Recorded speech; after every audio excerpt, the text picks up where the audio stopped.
Bonjour tout le monde, bienvenue. Donc là, nous sommes à notre sixième leçon. C'est Alec toujours qui est avec vous. Donc, on va continuer à développer notre projet de rendez-vous.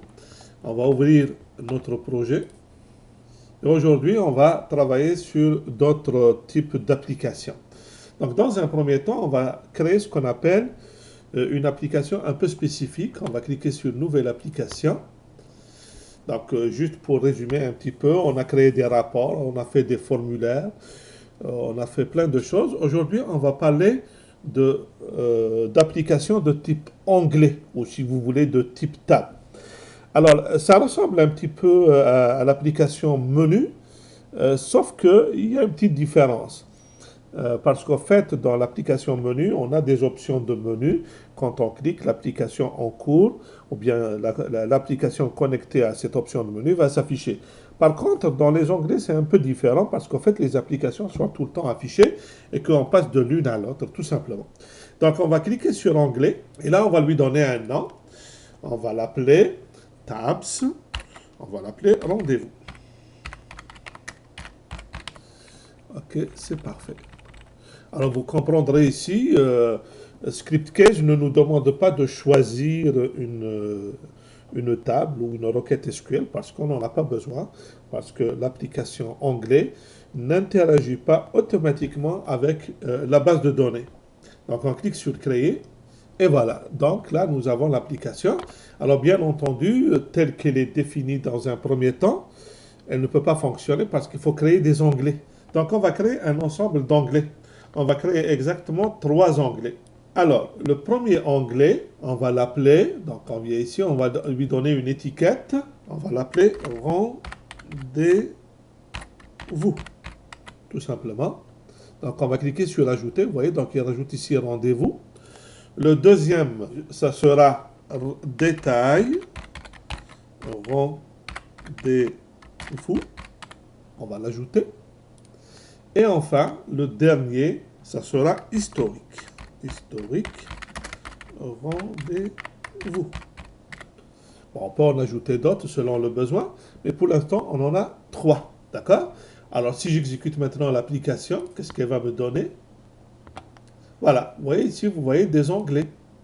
Hein? Vous voyez, des onglets. Maintenant, on va relier à ces onglets, on va relier des applications. Donc, on va aller dans Paramètres des applications. Alors, pour le premier, c'est-à-dire rendez-vous, on va cliquer sur Ajouter et on va chercher l'application Grid, ou Grid si vous voulez, rendez-vous. C'est celle-là, qu'on a déjà créée auparavant, bien entendu. Suivant. Donc là, on va déterminer quelle est la taille. Donc, elle va occuper toute la largeur de l'écran, donc 100%. Puis, la hauteur, elle va occuper, disons, 600. On va laisser par défaut comme ça, ok? Puis on va sauvegarder. Ah, il faut juste que, parce qu'en fait, cette application, elle a besoin d'un ensemble de paramètres. Pour l'instant, on va les mettre à vide, comme ça on est tranquille. Après, si on en a besoin, on va revenir les utiliser.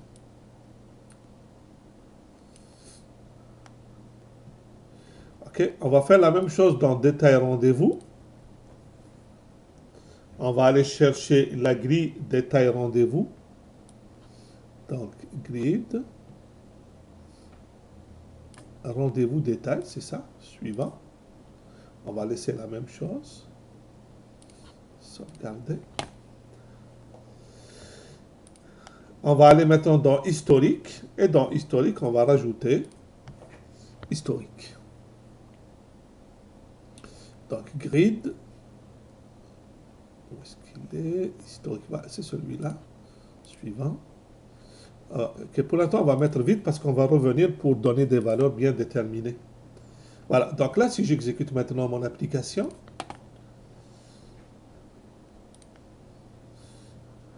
alors il y a un petit problème. On va vérifier pourquoi.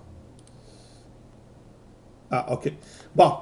Vous voyez ici, donc, en fait, ce qui manque, c'est les paramètres de l'ID rendez-vous. Donc, on va revenir un petit peu en arrière. On va revenir dans rendez-vous ici. On va dire modifier. Et là, vous voyez ici, l'application, pour qu'elle puisse s'exécuter, elle a besoin de la valeur du rendez-vous. Donc, on va mettre ici variable. OK? Et là, ici, on va mettre le nom d'une variable. On va dire rendez-vous. puis on va mettre ID. OK? On va utiliser la même variable partout. OK? Donc là, on va faire sauvegarde. On va passer à la deuxième, modifier. Toujours ici, pour le rendez-vous, on va utiliser la même variable, sauvegarder. Donc ici, variable, sauvegarder. Puis, on va aller dans historique, la même chose, modifier. On va utiliser variable et on va mettre le même nom de variable. Là maintenant, si j'exécute mon application, vous allez remarquer une chose, il va nous demander quel rendez-vous. Il me dit le rendez-vous numéro 1. Je clique et là maintenant tout fonctionne. Donc là, il va nous donner de l'information sur le rendez-vous numéro 1. Si je clique sur détail rendez-vous, il va me donner le détail du rendez-vous numéro 1. Et si je vais dans historique rendez-vous, il va me donner l'historique du rendez-vous numéro 1. Alors c'est très important de comprendre comment j'ai lié tout ça. Tout simplement, j'ai créé une variable ici, vous voyez, rendez-vous ID. Il faut que ce soit le même nom, parce que sinon il va nous demander 3 fois le nom du rendez-vous. Et comme ici dans notre application anglais, on veut afficher les informations du même rendez-vous à la fois. D'accord? Donc voilà un petit peu ce qu'on vient de faire. D'accord? Alors, on va faire la même chose pour les autres variables. OK?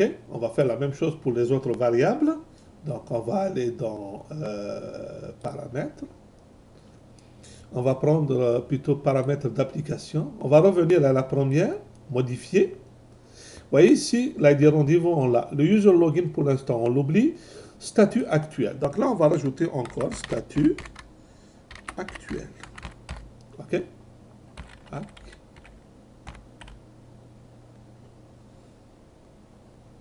OK. Donc là, on va dire variable. OK.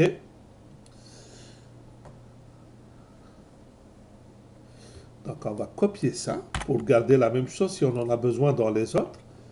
Alors, est-ce que l'autre, normalement, on n'en a pas ici, statut? Est-ce qu'on a statut? Non. Est-ce qu'on a dans l'autre statut? Non plus. Donc là, si j'exécute, bien sûr, il va me demander rendez-vous statut actuel. Et voilà.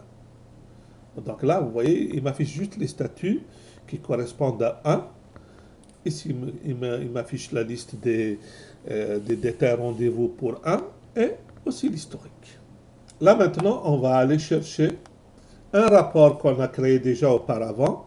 On va aller chercher le rapport des clients. Donc, on va aller dans Grid Client. Vous voyez? Grid Rendez-vous Client. Alors, c'est juste pour le rappel. On va exécuter, on va dire exécuter application. Donc ici, il va nous demander le numéro du client. On va lui dire le client numéro 1.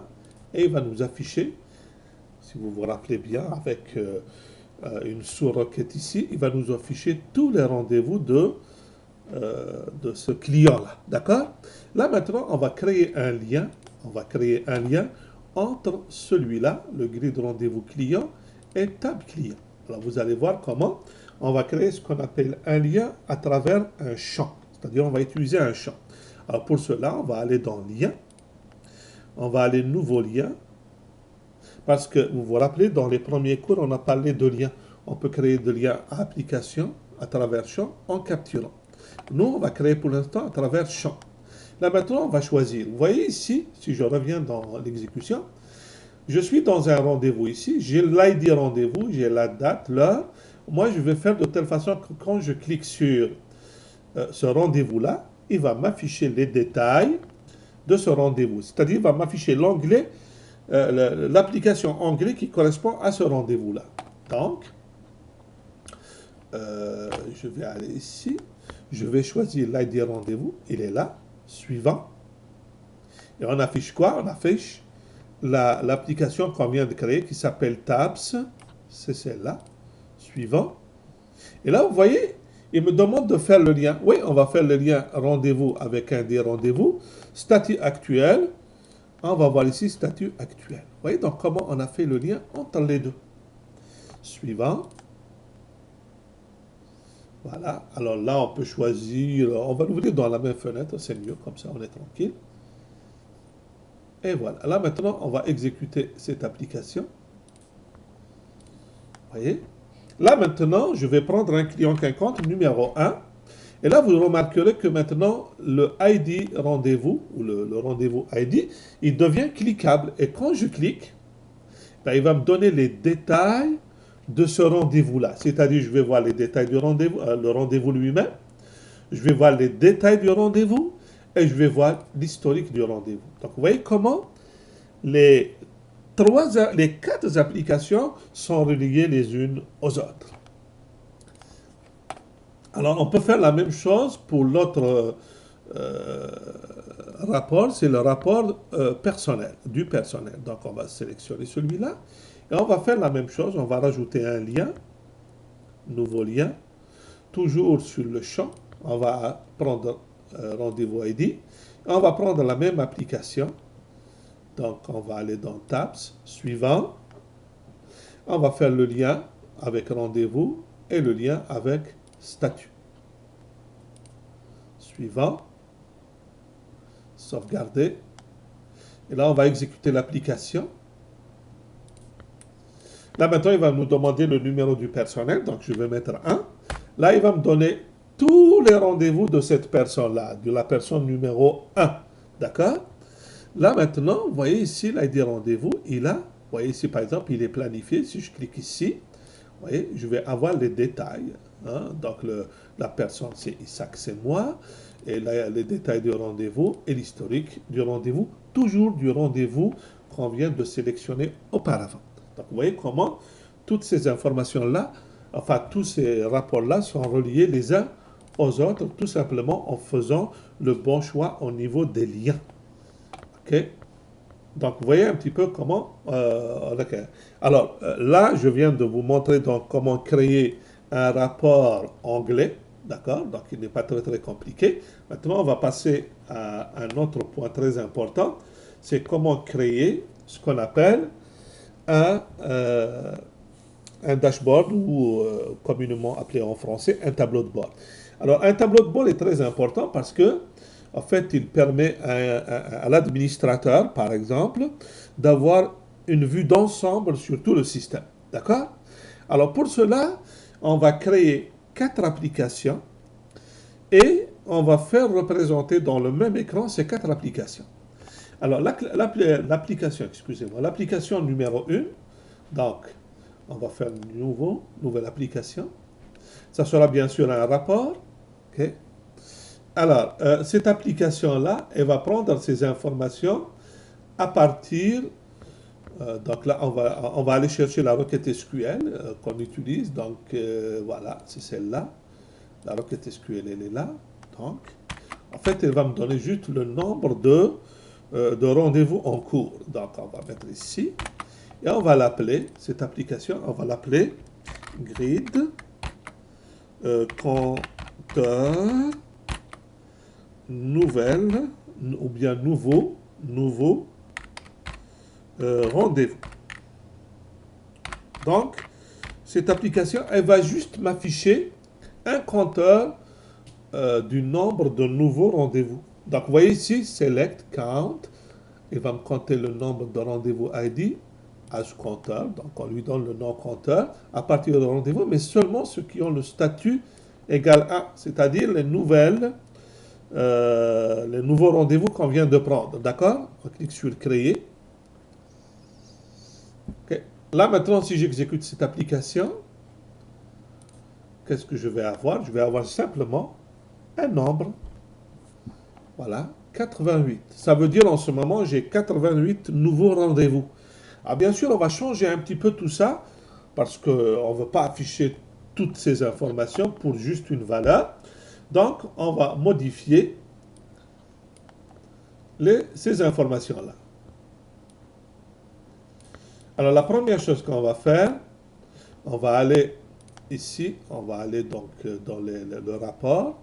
On ne va pas afficher la recherche, on n'a pas besoin, ni le résumé, on n'a pas besoin, graphique, on n'a pas besoin, détail, on n'a pas besoin. On revient dans rapport, on va dire, on va l'afficher sous forme d'une diapositive. OK. Alors, si j'exécute, qu'est-ce que ça fait? Ben, au lieu que ce soit une ligne, ça sera simplement une valeur. Vous voyez ici, c'est cette valeur-là. Alors, maintenant, on va enlever le tout. On va enlever Les boutons, on n'en a pas besoin. Les boutons, on n'en a pas besoin. Donc, on va enlever tous les boutons. OK? On n'a pas besoin de l'entête non plus. On va aller donc dans l'entête ici. Et on va la désactiver. On va désactiver l'entête. OK? On va se donner un petit exemple. Donc, si on regarde ici, vous allez voir. Vous voyez? Là, il a écrit compteur 88. Alors, on va faire encore mieux. On va aller dans le champ. OK? Compteur ici. On n'a même pas besoin d'étiquette, on enlève l'étiquette, vous voyez ici. Donc là, ça écrit tout simplement 88. Alors, on va enlever l'étiquette. Normalement, l'étiquette, on peut l'enlever ici, bloc. On va dire, il ne faut pas afficher l'étiquette. Voilà, c'est ce que j'aurais dû faire. Et voilà, donc il m'a fait simplement 88. On va augmenter la taille du caractère. Donc on va aller dans champ, dans compteur. On va dire, voilà, on va mettre au niveau de, ici, juste un petit moment, nombre de caractères, étiquette, paramètres de visualisation, graphique.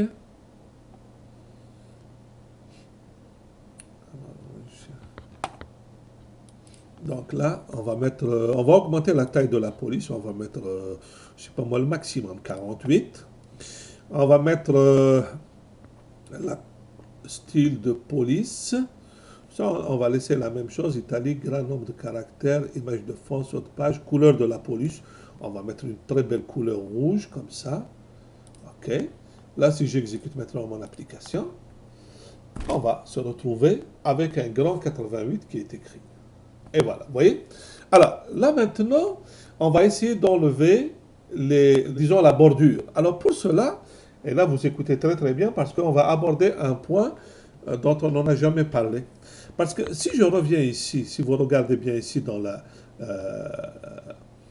la configuration, la mise en page et configuration, vous allez voir qu'on utilise pour l'instant le thème SC9 Rhino. C'est le thème qu'on utilise. On aurait pu utiliser un autre, ça ne pose pas de problème. Donc là, maintenant, ce qu'on va faire, c'est qu'on va créer un autre thème.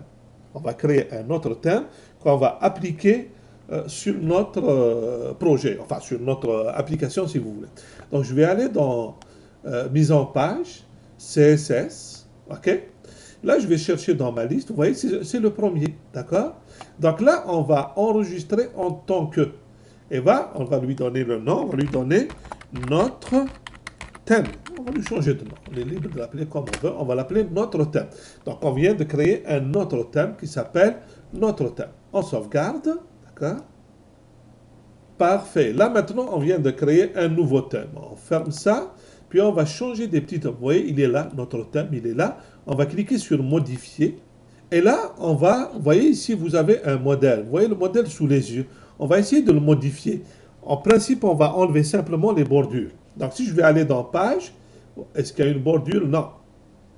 On va aller dans contenu, est-ce qu'il y a une bordure? Alors, couleur de la bordure, largeur de la bordure. Oui, il y a une bordure, on va lui dire non. C'est-à-dire, on enlève la bordure. D'accord? Alors, l'entête, on n'a pas besoin puisqu'on ne l'affiche pas de toute façon. Ici, la bordure, on l'enlève aussi. Regardez. Si vous regardez ici dans l'écran à droite, ça change au fur et à mesure. OK? Alors, on va aller encore, pied de page, ligne. Alors, on va aller dans ligne. Est-ce qu'il y a une bordure? On enlève. On enlève toutes les bordures. Parfait. On fait la même chose pour la ligne tableau impair. Alors, voilà. On va aller dans tab. Est-ce que ça, je l'ai enlevé? Oui.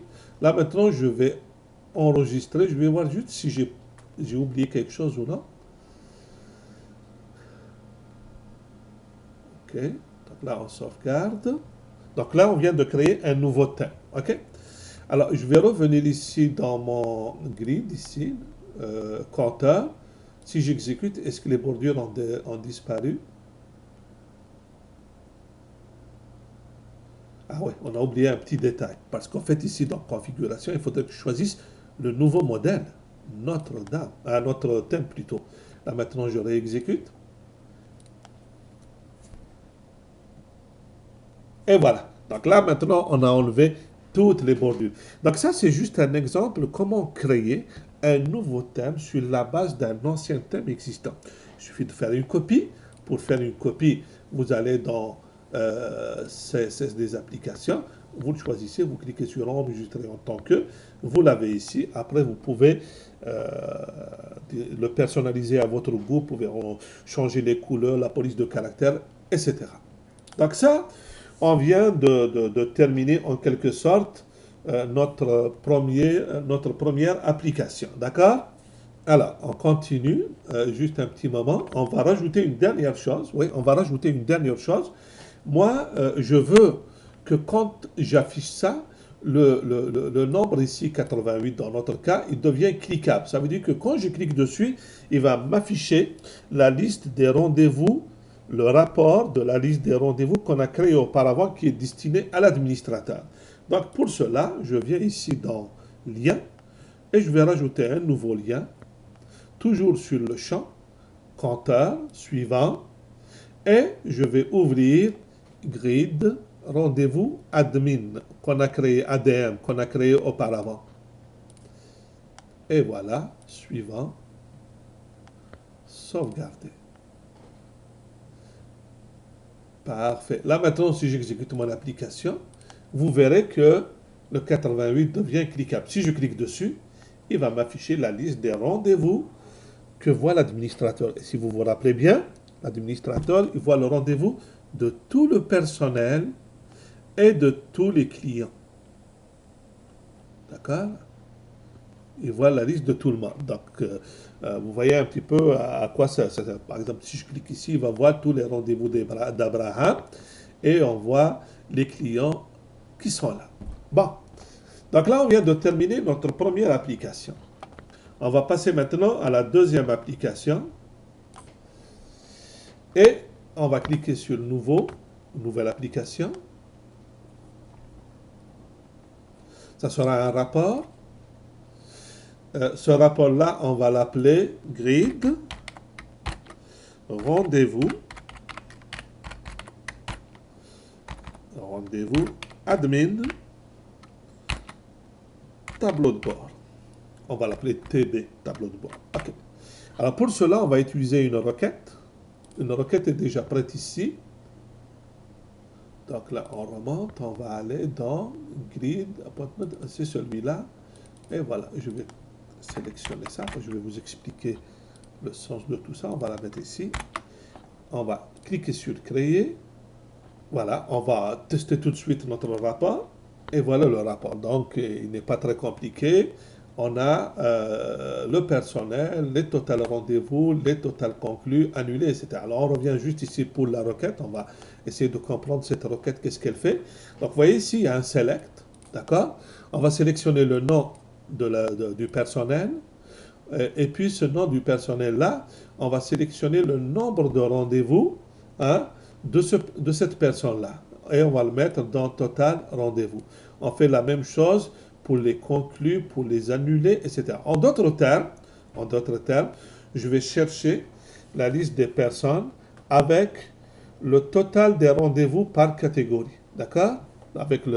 Alors, bien sûr, seulement pour les rendez-vous qui ont le statut égal 5. D'accord? Donc, c'est ça qu'on est en train de faire. Et il sera trié par le nom.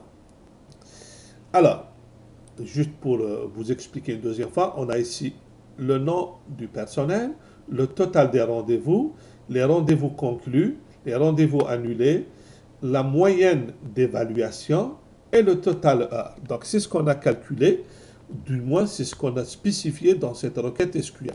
Alors, bien entendu, si vous n'avez pas bien compris cette requête SQL, prenez note et posez-moi la question lors de la séance questions-réponses et je vous donnerai plus de détails. OK?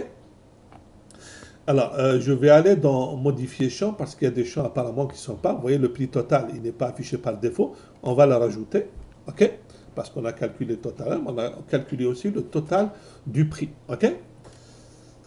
Et puis, on va aller maintenant dans les champs. On va rajouter pour certaines informations, par exemple pour la moyenne évaluation, on va mettre ici le nombre de décimales, c'est 2. D'accord? Alors ici, c'est pas une monnaie, l'évaluation, c'est pas une monnaie, c'est décimal. OK? On va aller dans total prix, total heure plutôt, excusez, total heure. Si on n'a pas besoin, parce que c'est par heure, on n'a pas besoin. Prix total, c'est une monnaie avec deux chiffres après la virgule et on va mettre le format monétaire. Donc si j'exécute maintenant, vous allez voir que le rapport a plus de sens. Et voilà, donc vous avez ici les euros, et puis ici on a la virgule, ok? C'est parce que c'est la moyenne des évaluations, ok? Donc là, on va enlever les boutons. On n'a plus besoin, les boutons on n'en a pas besoin. Je vais aller dans barre d'outils. On enlève tous les boutons. Puis on va aller dans mise en page et on va enlever l'entête. Voilà, comme ça on n'a pas besoin. On exécute notre application. Et voilà. Ça, c'est notre deuxième rapport.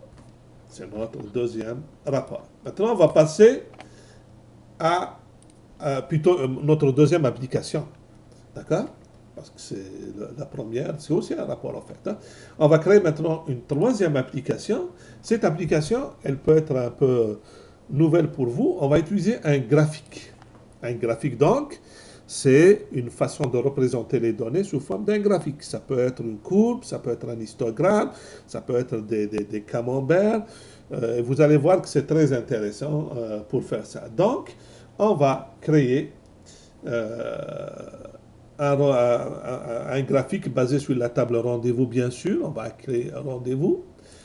Alors, chart, on va l'appeler compteur. On va rajouter ici compteur. Donc, c'est un graphique sur les rendez-vous et ça va faire une sorte de compteur. OK? Donc là, on clique sur créer. Parfait. Alors là, maintenant, vous savez tous qu'un graphique, c'est comme une courbe mathématique. On a besoin de l'axe des abscisses et de l'axe des ordonnées. Ici, on ne les appelle pas les abscisses et les ordonnées, on les appelle dimension et métrique. Dimension, donc, c'est l'axe horizontal et la métrique, c'est l'axe vertical. Alors, qu'est-ce qu'on va mettre au niveau de l'axe horizontal? On va mettre la date début. Donc, on va avoir la date début au niveau horizontal. Mais on va simplement représenter les mois. Donc, on va choisir ici mois. OK? Donc, on va avoir janvier, février, mars, etc. Donc, notre graphique permet simplement de représenter un certain nombre d'informations, mais réparties par mois. On va rajouter aussi le statut. Donc, je vais chercher ici le statut et je le rajoute ici. D'accord? Donc, ça, c'est le statut. Au niveau de la métrique, donc ça, c'est au niveau de l'axe horizontal. Au niveau de la métrique, on va mettre, on va mettre le nombre, tout simplement, le nombre d'enregistrements, combien de rendez-vous j'ai, d'accord? Donc, c'est un décompte, en quelque sorte. Puis, on va mettre le total des prix. Alors, on va chercher le prix, prix total. Ici, c'est le total, la somme, si vous voulez, d'accord? Donc, vous voyez un petit peu, horizontalement, nous avons rendez-vous, plutôt la date début et le statut. Et verticalement, on a le nombre d'enregistrements et le prix total. Voyez un petit peu qu'est-ce que ça donne. Et voilà. Donc, vous voyez ici, j'ai les mois. Janvier, février, mars, avril, mai, juin, juillet, août, septembre, octobre, novembre, décembre. Et au niveau des colonnes, vous avez ici enregistrement prix total. Donc là, il vous donne le prix total. Donc vous voyez comment on a fait un graphique très facilement. D'accord? Donc ici, les informations que vous avez ici, elles sont doubles parce que vous avez le nombre d'enregistrements et le prix total. Alors bien sûr, le nombre d'enregistrements n'est pas excessif, il est trop petit ici, d'accord? Donc si je clique sur enregistrement, je vais voir juste les enregistrements, ça veut dire le nombre de rendez-vous. Si je clique sur prix total, je vais voir juste, attendez, je vais voir juste le prix total, vous voyez? Je vais cliquer là, ça c'est les enregistrements, et ça c'est le prix total. Donc, vous voyez un petit peu comment ça fonctionne, ce graphique-là. On va l'améliorer un peu. On va l'améliorer. On va revenir ici. On va aller dans champ de dimension. On va aller dans statut actuel. Donc, ça, c'est... On va utiliser automatique et on va aller chercher le statut à partir de la table des statuts. D'accord? Puis, on va aller dans la métrique. On a le nombre d'enregistrements. Ça, c'est un nombre standard, d'accord? Et puis, au niveau du prix total des sommes, on va dire c'est de la monnaie précision décimale. C'est correct. Donc, ça donne ce qu'on veut. Et voilà. Donc, vous voyez un petit peu le rapport, comment il s'affiche. Alors, si je regarde ici, il y a ici un bouton qui s'appelle Custom. Si vous voulez personnaliser, je clique ici et je peux choisir. Je dis, je ne veux pas voir le mois de rendez-vous, je veux voir juste les statuts. Je fais ça et j'applique.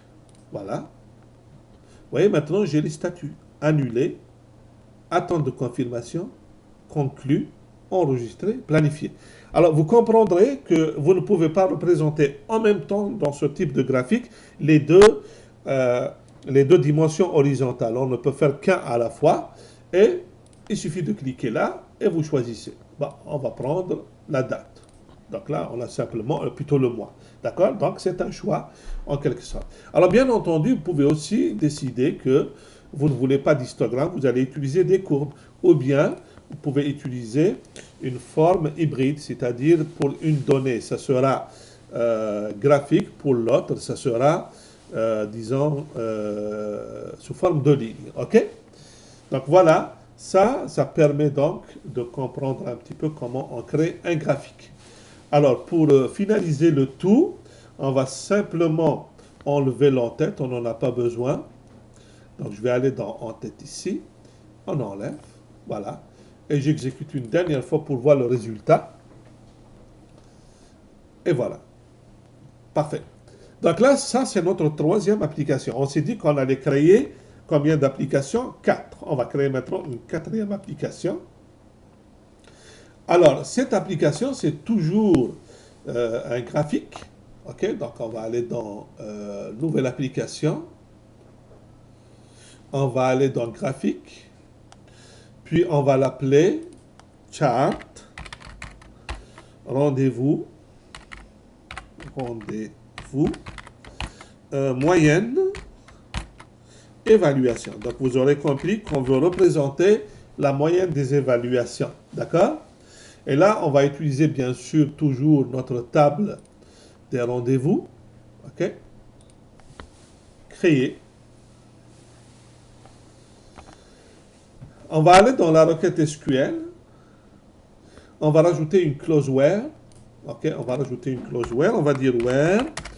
On va prendre statut actuel. Statut actuel. ID égale. Juste un petit moment. Statut actuel ID égale 5. Ça veut dire quoi? Puisqu'on parle d'évaluation, donc on va prendre simplement les rendez-vous qui sont fermés. Ça veut dire ils ont passé tout le processus, on est arrivé au fait qu'on a fermé, c'est-à-dire la planification, le travail est fait, c'est fermé, donc on est arrivé à l'étape d'évaluation. And, on va rajouter une autre condition, and, rendez-vous, on va mettre rendez-vous, souligné, évaluation supérieur à 0. Ça veut dire quoi? Ça veut dire, je tiens compte simplement des rendez-vous qui sont arrivés à la dernière étape, mais qui sont aussi évalués, puisque l'évaluation se fait par le client. Donc ça, c'est la condition. Là, maintenant, on va rajouter, on va aller dans le graphique ici, et on va rajouter la métrique et la dimension. Au niveau de la dimension, on va mettre date de début. Donc, un peu comme celui qu'on a fait avant. Et on va mettre aussi le mois. Le mois, ici, mois. Puis, on va rajouter personnel. ID, on va le mettre ici. D'accord? Au niveau de la métrique, on va mettre le nombre d'enregistrements comme d'habitude. Mais on va rajouter aussi la moyenne d'évaluation. Donc, on va prendre ici rendez-vous, évaluation. Ici, on va prendre la moyenne parce que la somme ne veut absolument rien dire. On va faire la moyenne. Alors, avant d'exécuter, on va aller juste dans le champ dimension. On va juste enregistrer, on va générer pour qu'il mette à jour ces valeurs-là. On va aller donc dans ici, on va aller dans dimension, on va aller, est-ce qu'on est dans le bon? Alors on va juste fermer quelques rapports dont on n'a pas besoin pour nous mettre un peu d'espace. Ok, voilà. Donc là, on va revenir dans rendez-vous ici. Ok, on va juste lui changer de nom parce que normalement j'aurais dû l'appeler exactement. Attends, je vais lui changer de nom. Ok, alors chart rendez-vous parce qu'en fait quand j'ai sélectionné la table rendez-vous, il lui a pas changé, il a changé le nom que j'ai tapé. Donc chart rendez-vous, c'est celui-là. On va renommer pour ne pas confondre parce que quand on a beaucoup euh,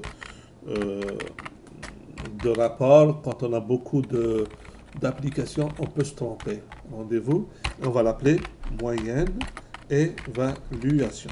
Et puis, c'est l'occasion d'apprendre comment changer le nom d'une application. Voilà. Là maintenant, on va l'ouvrir, bien sûr. Où est-ce qu'il est? Chat, rendez-vous, moyenne évaluation. On est là.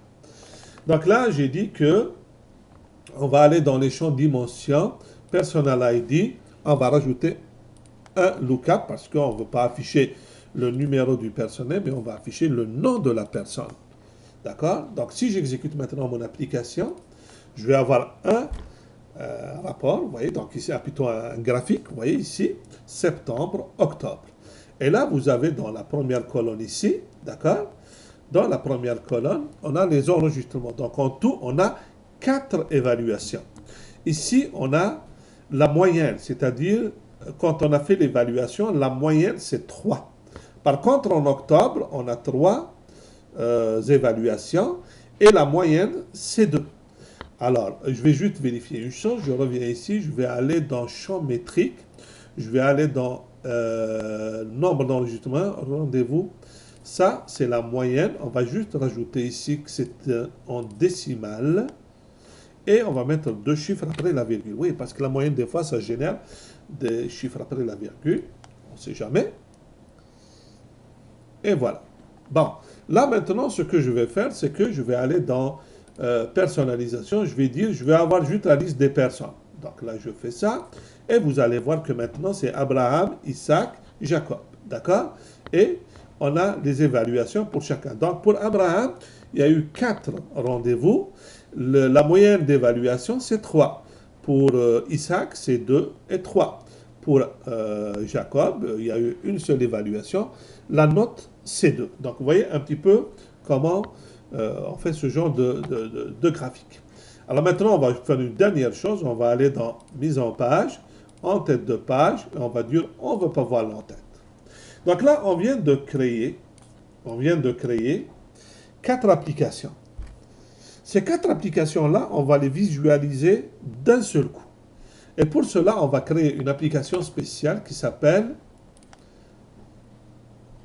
un tableau de bord. Donc on va aller, en anglais ça se dit dashboard. Bon, donc on clique ici. On va l'appeler admin, c'est-à-dire le dashboard pour l'administrateur. Parce que l'administrateur, il va afficher un seul écran et il va tout voir. Alors, donc, vous voyez, si par défaut, il m'ouvre déjà ce qu'on appelle un widget, d'accord? On va le diminuer ici, on va le mettre là, d'accord? On va ajouter d'autres, ok? Avant d'ajouter, on va mettre ici la première application. Alors, notre première application, celle qu'on a créée tantôt, ça s'appelle celle qui fait qui compte, le compteur. Donc, on va aller ici dans les grids et on va chercher le compteur. Alors, grid, elle s'appelle grid compteur. Bon, on va faire ça, ça, ça, ça, ça. Comme ça, on va le voir tout de suite. Alors, grid compteur, c'est celui-là. Donc, le grid compteur, on va le mettre ici. La deuxième, on va mettre le nombre de nouveaux rendez-vous. Donc, toujours dans les grids, dans les rapports en quelque sorte, on va dire compteur nouveau rendez-vous. Non, je me suis trompé, je pense, tantôt. Voilà. Donc, grid, juste pour être sûr. Regardez. Donc ça, non, celui-là, on vient de le faire. Le nouveau, on vient de le faire juste avant. Il est en arrière. Là, on va mettre rendez-vous administrateur. Rendez-vous administrateur. C'est celui-là. OK. Sauvegardez. Donc là, je peux le déplacer et je le mets ici, juste à côté. Et je vais leur donner la même taille. Vous voyez? Et voilà. Donc là, on va mettre les deux graphiques qu'on vient de rajouter. On va rajouter maintenant les deux graphiques. Donc, on va prendre le premier graphique d'abord. OK? Donc, le premier graphique, on l'a appelé, c'est celui-là. OK? Celui-là, on va le mettre donc ici, en bas. OK? Voilà. Et on va mettre un dernier. Le dernier graphique, c'est celui que je viens juste de créer, qui affiche les évaluations et les notes d'évaluation, les moyens. Voilà, c'est ça. Et celui-là, on le met là. Alors, on va mettre un peu d'ordre ici. Celui-là, on l'avance un peu comme ça. On augmente celui-là. On augmente celui-là. Voilà, à peu près. C'est bon. Alors, on va exécuter maintenant notre application. Et vous allez voir que dans la même application, on va avoir 4 écrans. Vous voyez? 1, 2, 3, 4. D'accord? Alors, bien sûr, on peut augmenter les dimensions. On va faire ça. Celui-là, on va le déplacer. On va encore augmenter la largeur. Celui-là, on va augmenter encore la largeur. OK? Voilà, à peu près. Je vous avoue, je ne suis pas très doué dans le dessin. OK? Voilà. Donc là, si j'exécute l'application. Et voilà. Donc là, bien sûr, une fois que l'application est affichée, je peux jouer, je peux fermer celle-là, l'ouvrir, je peux l'agrandir. Vous voyez? Ça s'agrandit. Vous voyez comment ça s'agrandit? Je ferme. D'accord? Celui-là aussi, je peux l'agrandir. Voilà, je peux voir tout ça. Donc, vous voyez comment ce tableau de bord, il est très intéressant parce que il m'affiche toutes les données de 4 applications en même temps. Alors, je vais prendre l'une des 4 ici. Je clique ici. Vous voyez ici, donc, j'ai ici le lien. Mais je peux voir les propriétés, d'accord? Mode compact, supprimable. Est-ce que j'ai le droit de la maximiser, etc. C'est à vous de décider. Est-ce que j'ai le droit de la déplacer? Est-ce qu'elle est rétractable, etc. Ici, c'est la barre d'outils. Hein. Si je veux afficher certaines choses au niveau de la barre d'outils, si vous avez remarqué ici. Ah oui, mais j'ai enlevé la barre d'outils, je ne l'affiche pas. Donc, si je viens ici, est-ce que j'ai affiché ma barre? Non, pas ici. Non, c'est dans les applications.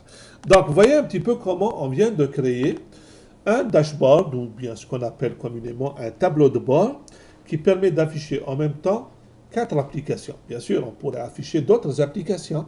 D'accord? Parfait. Là maintenant, si vous avez des questions, bien sûr, il faut les noter. Et puis, je vais vous répondre à la dernière séance de questions-réponses. Là, on va passer à une autre application, mais cette fois-ci, ce sera quelque chose de très intéressant, beaucoup plus intéressant que ce qu'on vient de voir. Alors, dans cette application, on va créer un calendrier, mais c'est un calendrier personnalisé. Vous vous rappelez, on a déjà créé un calendrier. Alors, je vais fermer ces applications, on n'en a plus besoin maintenant. On a déjà créé un calendrier. Si vous vous rappelez, si je veux le rafficher ici, calendrier, vous voyez, voilà, c'est ce calendrier-là qu'on a créé. Ce calendrier, on l'a relié avec la table rendez-vous. Si j'exécute, eh ben, je vais voir tout simplement, pour une personne donnée, je mets 1. Ok, excusez-moi, il y a un petit glitch ici. Donc là, vous voyez, ici, c'est mon calendrier. Je vois les rendez-vous, je clique sur un rendez-vous, je vois les informations. J'ai rajouté même des boutons pour voir l'adresse. Hein, il me donne l'adresse de la personne avec éventuellement une carte map de Google, ok? Mais on peut aussi voir la facture sous forme PDF. Ça, c'est des choses qu'on a vues auparavant. Aujourd'hui, on va faire encore mieux. On va créer un calendrier mais avec un format totalement différent. Parce que ça, c'est un format standard. Donc, on va créer un format propre à nous. Alors, pour cela, donc, qu'est-ce qu'on va faire? On va créer d'abord une librairie. Alors, je vais expliquer c'est quoi une librairie. En fait, une librairie, c'est un ensemble de programmes, de procédures ou de fonctions qu'on pourrait appeler à tout moment. Et ce qui est intéressant dans une librairie, c'est que ça peut être utilisé dans plusieurs applications et je dirais même dans plusieurs projets. Alors, pour créer une librairie, on va cliquer sur Outils. D'accord? Alors, en français, on peut dire aussi une bibliothèque si vous voulez.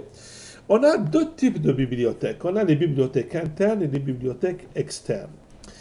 Alors, plus tard, je vais expliquer la bibliothèque interne, mais pour l'instant, on va utiliser une bibliothèque externe. Dans notre exemple ici, la bibliothèque externe, ça veut dire quoi? Ça veut dire tout simplement, c'est un fichier externe auquel fera référence l'application. Et ce même fichier peut être utilisé par plusieurs applications en même temps. Alors, la meilleure solution de comprendre, c'est tout simplement d'en faire un. Donc, on va cliquer sur Bibliothèque externe. Alors, pour l'instant, alors celui-là, je la supprime. Non, je le laisse. Oh, ça, c'est juste un exemple que j'ai fait auparavant. Donc là, je vais créer une nouvelle librairie ou une nouvelle bibliothèque. Je clique sur Nouvelle bibliothèque. Et là, j'ai le choix. Est-ce qu'elle est publique ou juste pour ce projet? Si je dis qu'elle est publique, ça veut dire que je peux l'utiliser dans d'autres projets. Sinon, je vais l'utiliser juste dans mon propre projet. Et là, on va lui donner un nom à cette librairie. On va l'appeler Lib Rendez-vous. Voilà, on va lui donner un nom. Et on va cliquer sur Créer. Donc là, on vient de créer une librairie qui s'appelle Lib Rendez-vous. D'accord? Là, maintenant, dans cette librairie, on va cliquer sur Modifier. En fait, quand on clique sur Modifier, c'est qu'on veut modifier cette librairie. On va cliquer sur Modifier. Et là, on va créer un nouveau répertoire. Parce qu'en fait, c'est un ensemble de répertoires dans lequel on peut emmagasiner des fichiers. On va créer un nouveau répertoire, d'accord? On va l'appeler tout simplement JS. Alors, JS, ça veut dire quoi? Ça veut dire tout simplement JavaScript. En d'autres termes, on va créer des bibliothèques JavaScript, d'accord? C'est pour ça qu'on l'appelle JS. Créer. Donc là, on vient de créer un répertoire vide qui s'appelle JS, et ce répertoire va contenir des fichiers dans lesquels on va sauvegarder des éléments de JavaScript. D'accord? Donc là, on va rajouter un nouveau fichier. Donc on va créer un nouveau fichier. On va l'appeler, donc à l'intérieur ici, on va créer un nouveau fichier. On va l'appeler JS rendez-vous. On va l'appeler JS rendez-vous.js. Donc ça, c'est l'extension. Vous aurez certainement compris qu'on veut créer une sorte de fichier dans lequel on va sauvegarder des fonctions, des parties de programme écrites en JavaScript. D'accord? Donc là, nous avons. Donc là, on va cliquer dessus. Il est vide le fichier, bien sûr. Alors, je vous ai bien sûr préparé les éléments de ce programme. On va aller les chercher. Et ils sont... Alors, c'est pas celle-là. Excusez-moi. Alors, JA.js, laissez-moi juste le trouver. Est-ce que c'est celle-là? C'est bien celle-là. Voilà. Et là, je reviens là, dans mon script, et je vais le coller. Alors, que fait cette fonction?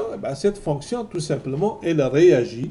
Enfin, elle ne réagit pas pour l'instant. C'est une fonction qui est écrite dans JavaScript. OK? Et cette fonction-là, elle s'appelle checkSelected. Elle déclare une variable. Cette variable-là, elle va utiliser la méthode getElementByName pour aller chercher dans le document en cours l'élément ou la balise dont le nom est opt_status. C'est ça qu'elle va faire, d'accord? Elle va déclarer une variable i opt, puis elle va chercher dans une boucle, parce qu'on peut en avoir plusieurs, parce qu'on peut avoir plusieurs éléments, plusieurs balises qui ont le même nom. Comprenez bien qu'on peut avoir plusieurs balises qui ont le même nom, mais on ne peut pas avoir plusieurs balises qui ont le même ID. D'accord? Donc, c'est un peu ça qu'elle va faire. On va revenir un petit peu en détail plus tard. On va sauvegarder pour l'instant. Ça y est, on vient de créer notre librairie. Il reste une dernière chose, c'est que cette librairie-là, on va cliquer sur Utiliser la bibliothèque, parce que quand on va cliquer sur Utiliser la bibliothèque, ça veut dire que elle va être reliée à mon application. On va cliquer, vous voyez, là maintenant, ça y est. Enregistrer les bibliothèques du projet, c'est terminé. Donc là, on vient de créer ce qu'on appelle une bibliothèque externe. D'accord? On continue. Alors, on va fermer ce calendrier, on n'en a plus besoin. Je vais maintenant aller créer une nouvelle application. Et là, maintenant, on va créer une application un peu spéciale. D'accord? Donc, cette application-là, elle est de type vierge. Alors, vierge, ça veut dire quoi? Ben, c'est une application qui ne fait a priori rien du tout. Donc, c'est à nous de tout programmer en quelque sorte. D'accord? Donc là, cette application, on va lui donner un nom. On va l'appeler mon calendrier. Vous voyez? Donc, on va lui donner le nom, mon calendrier. Vous aurez compris que c'est pour créer un calendrier personnalisé. On clique sur créer. Et là, vous aurez remarqué que c'est l'une des applications où il n'y a pas beaucoup d'options ici. Si j'exécute l'application, ben, elle ne fait absolument rien. Absolument rien. Pourquoi? Eh bien, parce que dans cette application, il faut tout programmer dans on exécute. Parce qu'on exécute, c'est la méthode qui s'exécute immédiatement au démarrage de l'application. Alors, je vous donne juste un exemple. Si je viens ici, je vais mettre echo. Et je vais mettre ici, ça marche. OK? Juste comme ça. J'exécute mon application. Et ben, elle va m'afficher, ça marche. Vous voyez, donc, echo ici, c'est une instruction de PHP. Alors, bien sûr, nous, on ne va pas utiliser ça. On va aller plus loin. Donc là, je vais aller donc ici et je vais copier ça et je vais vous l'expliquer dans un petit moment. Alors, grosso modo, que fait cette application? Que fait ces lignes d'instruction? Donc, dans un premier temps, on va utiliser echo et on va créer une variable qui s'appelle scpath2tb. On ne va pas rentrer dans les détails parce que sinon ça prendra beaucoup de temps.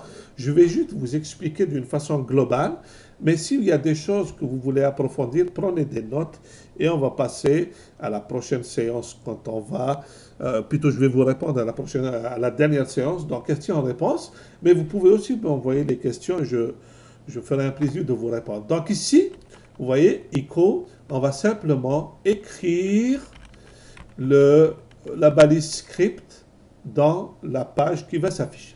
Puis, on va rajouter des liens. Hein. Alors, ces liens-là vont faire référence à des bibliothèques jQuery. Alors, je rappelle, le jQuery, c'est un ensemble de bibliothèques qui facilite la programmation en JavaScript. OK? Si vous voulez plus de détails, il y a un cours spécial sur jQuery, vous pouvez vous y inscrire. OK?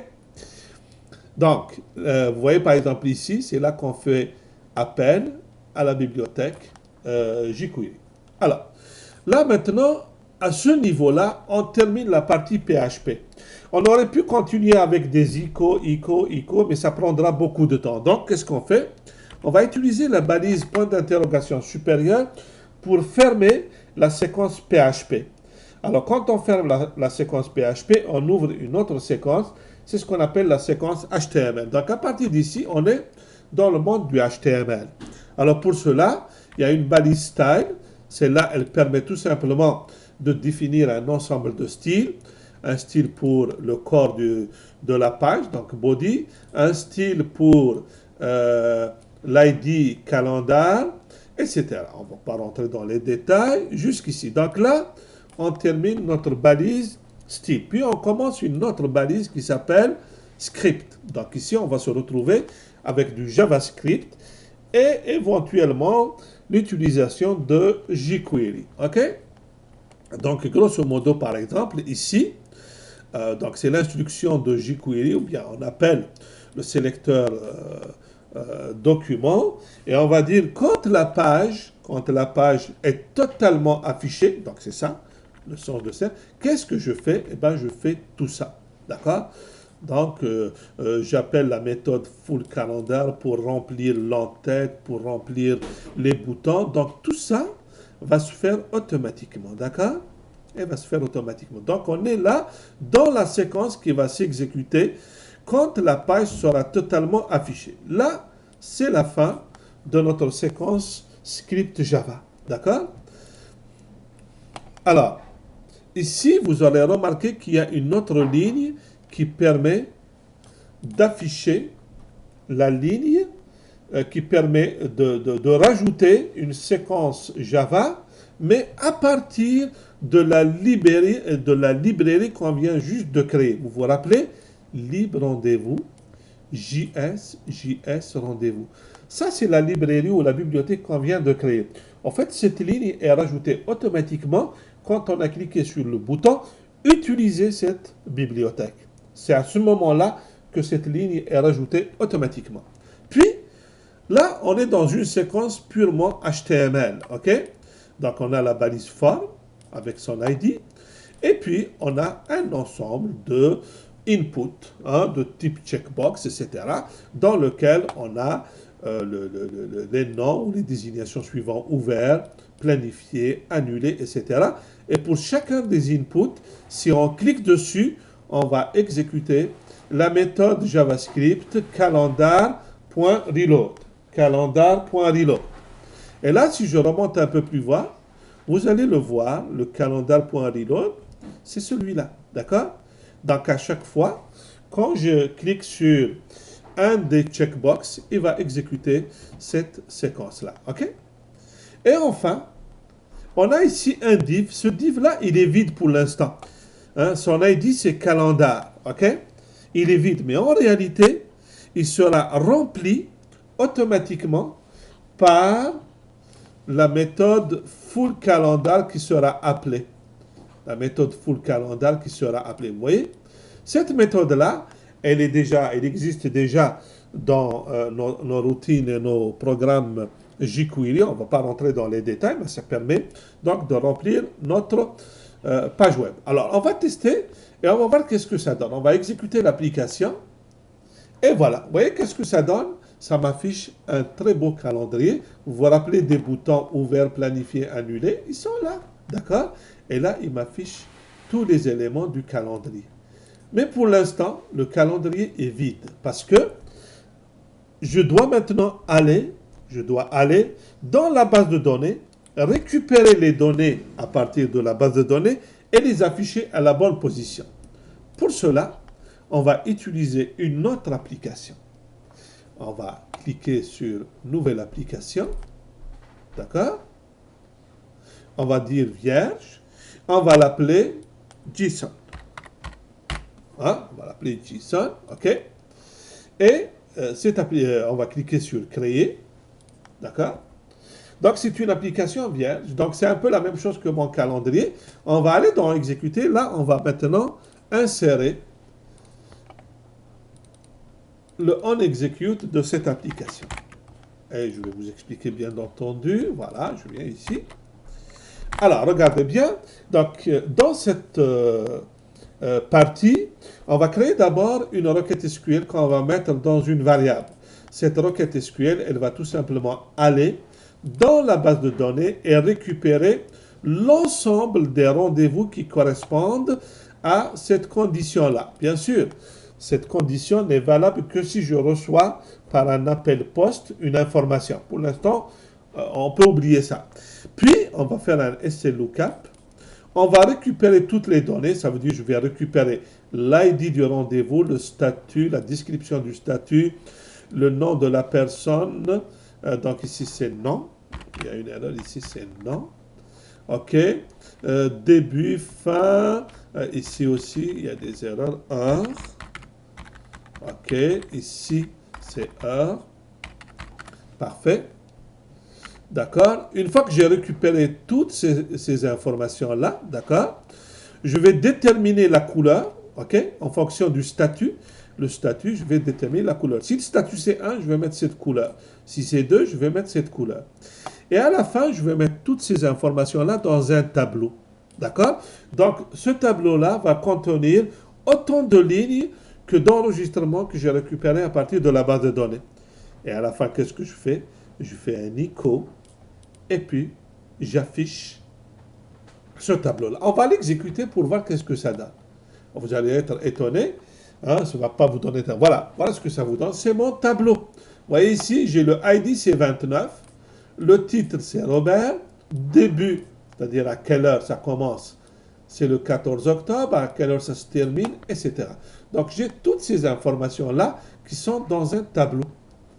Alors, bien sûr, cette application, je ne peux pas l'utiliser telle qu'elle est. En réalité, cette application est utilisée par l'application qu'on a créée juste avant, c'est-à-dire l'application Mon Calendrier.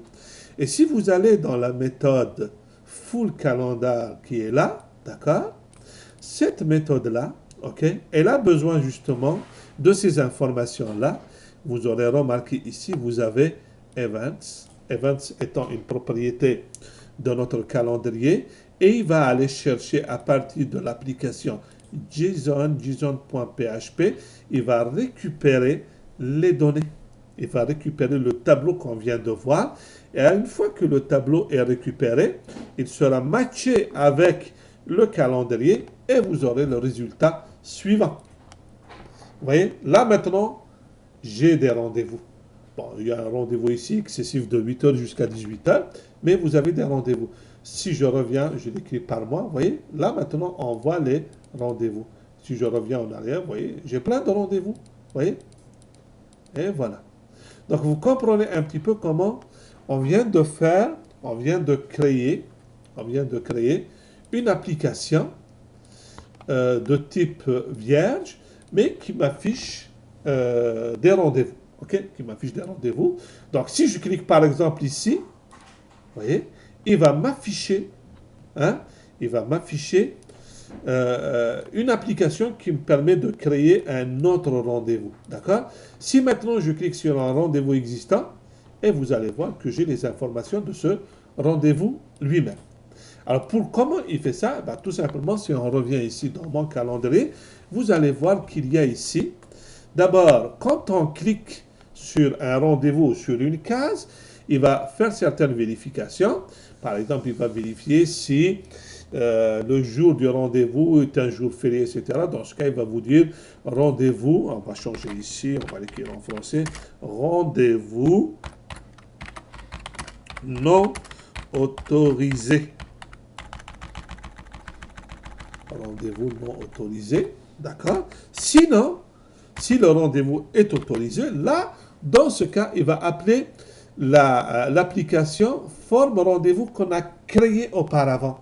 Et c'est à ce moment-là qu'il nous affiche donc un formulaire qui permet de modifier ou de rajouter d'autres rendez-vous. On va juste augmenter la largeur parce que j'ai vu que la largeur n'était pas suffisante.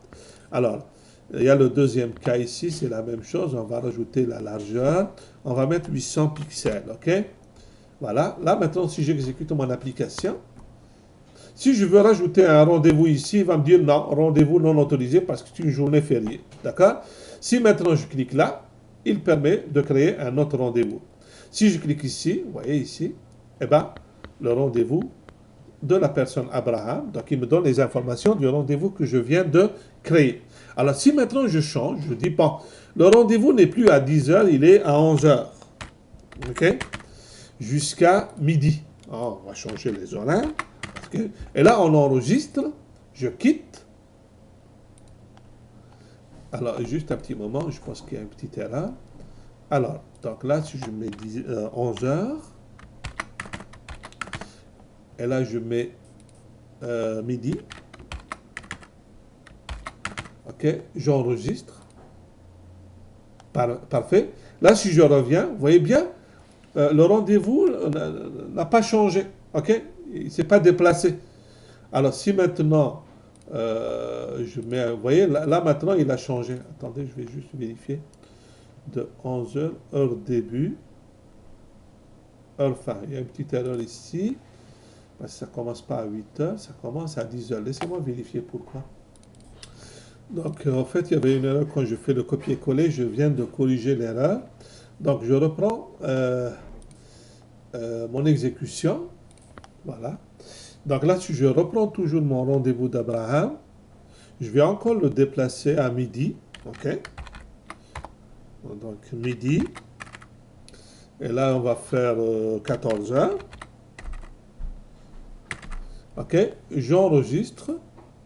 Vous remarquerez ici que le rendez-vous n'a pas changé. Par contre, si je clique sur un de ces boutons ici en haut, il va y avoir une sorte de rafraîchissement. Mais moi, je voudrais que le rafraîchissement se fasse quand je quitte l'application. D'accord? Bon, c'est ce qu'on va faire dans un moment. Donc, on continue, on revient dans notre application ici. Puis, on va continuer maintenant. Voilà. Ok, juste un petit moment. Ok, parfait. Donc là, maintenant, on va aller dans notre application. En fait, l'application qui s'affiche quand on clique, c'est-à-dire, si je reviens dans mon calendrier ici, je vais réouvrir l'application qui s'appelle Forme Rendez-vous. D'accord? On va aller dans Forme Rendez-vous. Alors, on va la chercher ici, Forme Rendez-vous. Donc, cette application-là, si je l'exécute, exécuter application, voilà, c'est celle-là, d'accord? C'est cette application-là. Donc, je vais faire de telle façon que si j'ajoute ou j'enregistre, il va mettre automatiquement à jour, il va rafraîchir, il va forcer le rafraîchissement de mon calendrier. Donc, je reviens ici, je vais aller dans, je vais créer, juste un petit moment, je vais retrouver mes documents, je vais aller dans forme rendez-vous, je vais aller dans programmation, je vais créer une méthode JavaScript. OK? Cette méthode JavaScript, je vais l'appeler actualiser. OK? Là, je vais aller chercher mes informations. Juste un petit moment, excusez-moi. Je vais aller donc dans mes documents. Ici, là, 6. Donc, je vais aller dans actualiser. Je vais juste retrouver, normalement, c'est ici. Non, c'est pas ici. Alors, où est-ce qu'il est, mon actualisé? C'est pas là. Non plus. Laissez-moi juste le chercher un petit moment. En fait, il est là. Il est juste devant moi. Je ne l'ai pas vu. Il est là. Donc là, je vais copier ça. Puis, je reviens dans mon application. D'accord? Donc là, je vais tout simplement insérer ceci. Donc là, ça veut dire quoi? Ça veut dire à chaque fois que j'appelle cette méthode, elle va rafraîchir. Donc, il va appeler la méthode reload de location, de parent, de window. Hein? Donc, sachant que j'ai cliqué sur mon calendrier, il va afficher en pop-up ce formulaire-là. Et quand je ferme ce formulaire, soit parce que j'ai enregistré, soit parce que j'ai mis à jour, il va mettre à jour la fenêtre parent. D'accord? Et puis, TP remove, c'est tout simplement une méthode de script case qui permet tout simplement de fermer la fenêtre en cours. D'accord? À quel moment on va appeler cette méthode? On va l'appeler dans deux cas. On va l'appeler dans le cas de l'événement insert ou bien after update. On va commencer d'abord par insert. Alors bien sûr, cette méthode, je ne peux pas l'appeler de la façon suivante. Je ne peux pas l'appeler avec actualiser comme ça. Parce que n'oubliez pas que si je l'appelle comme ça veut dire que ça va se dérouler au niveau du serveur. D'accord? Donc, il faut que j'utilise une méthode pour l'appeler. Cette méthode, elle s'appelle, juste un petit moment, SC, je la cherche. Laissez-moi juste la trouver. Alors, je vais la... Laissez-moi la chercher. Ok. Alors, je ne l'ai pas dans ma liste ici. Normalement, elle devrait apparaître, mais c'est pas grave. Hein. Ok. Normalement, bon, je vais la mettre directement. Elle s'appelle SC Ajax JavaScript. Et là, entre parenthèses, je vais mettre actualiser. Donc ça permet d'appeler la méthode actualiser écrite en JavaScript. Et je fais la même chose dans on after update. Voilà. Si maintenant je génère, ok, puis je reviens dans mon calendrier, j'exécute mon calendrier, j'affiche le rendez-vous d'Abraham, je le modifie, cette fois-ci je vais le mettre à 15 heures, ok, jusqu'à 18 heures, j'ai terminé, j'enregistre, et voilà, vous voyez comment il a fermé la fenêtre Et en même temps, il a déplacé le rendez-vous, mais il a réactualisé la page en arrière-plan, c'est-à-dire la page parent. Et tout ça grâce tout simplement à la méthode actualiser qui est là. Vous voyez, elle fait un reload. TB remove, c'est pour fermer la fenêtre en cours ou bien le formulaire en cours. Donc, vous voyez comment on a lié les deux applications ensemble. D'ailleurs, ici, si je reviens ici, est-ce que... Vous voyez, maintenant, je la vois ici, hein, et c'est remis à jour. Je la vois, donc si je mets ici, je clique ici, il va vous donner de l'information qui permet d'expliquer un peu à quoi sert la méthode Ajax JavaScript. Donc là, on vient de terminer notre calendrier. Donc c'est un calendrier personnalisé qui permet de créer des calendriers personnalisés. D'ailleurs, cet exemple-là, il existe par défaut dans les modèles de ScriptCase. Vous pouvez aller l'utiliser si vous voulez.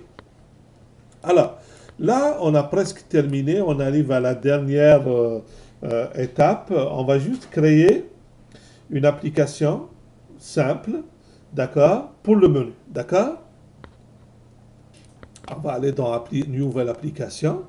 On va créer une application vierge. On va l'appeler Home ou Maison. On va l'appeler Home. On a l'habitude, ok, c'est en français, mais c'est pas grave. Home. On clique sur Créer. Et là maintenant, toujours dans la partie On exécute, on va mettre le code suivant. Donc on va aller ici, le code il est là. Donc je vais le copier. Ok. On va revenir dans notre... Voilà, ici. Alors, donc celle-là, c'est une instruction switch qui permet en fait de décider quelle est l'application qui sera exécutée en fonction du groupe d'utilisateurs.